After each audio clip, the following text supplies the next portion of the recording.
Hi there, this is Jonathan Ginsberg. I'm a Social Security disability attorney, and today I'd like to talk to you about the difference between an attorney like me and a non-attorney rep, one of those companies that you may get when you're in the hospital that help the hospital get you approved for Medicare or Medicaid.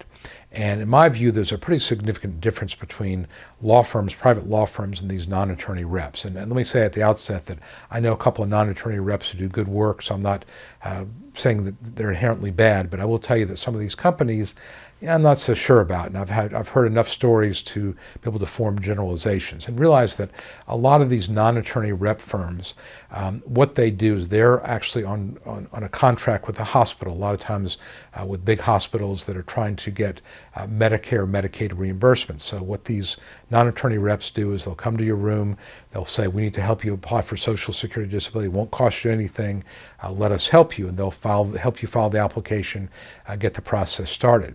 Now what they're doing, understand, is they're helping the hospital, because if you get approved for disability, SSI or SSDI, you'll become eligible for Medicaid if it's an SSI case right away, or Medicare if it's an SSDI case a couple of years after you're first deemed disabled.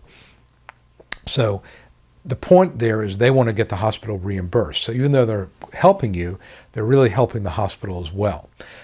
Now, I had a call from someone I spoke to actually on the phone yesterday, and she was telling about her situation where the non-attorney rep had helped her file the initial application, helped her file the reconsideration, and then it came time for the hearing. They were nowhere to be found. They wouldn't call her. The hearing date is getting closer. She had an unusual medical situation. She would call, no help, and eventually she got through the day before her hearing, and I think a non-attorney was going to go to the hearing with her, actually went to the hearing with her, and she did win.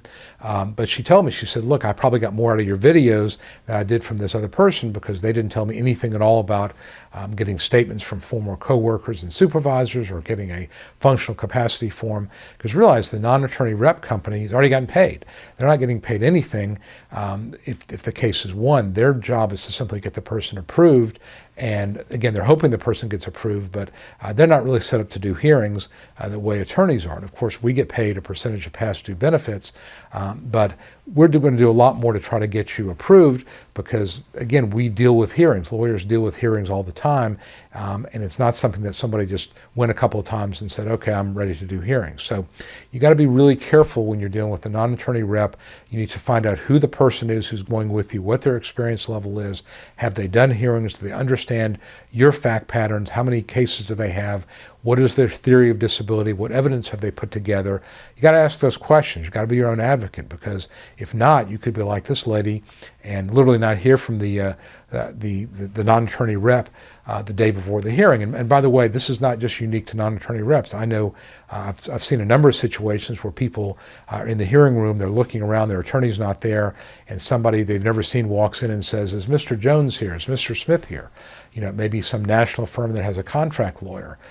So you got to ask questions. You got to make sure you get the right person for the job, and there's plenty of good attorneys out there, no matter where you live, that do this, and this is what they do, and they're not going to shuffle your case off to a contract lawyer. They're not going to send somebody who's inexperienced. You got to ask the right questions and really try to get yourself in the hands of the right person, because look, this is your life. This is your best shot at the hearing to win disability benefits, and you don't want to blow it because you've got somebody there who's not entirely qualified. So that's my take on it. You may feel differently. You may have had different experiences, but that's my take on it. And certainly I'm happy to engage in discussion if you have a different take on it. So again, my name is Jonathan Ginsberg. Let me know what you think, and I'll talk to you next video.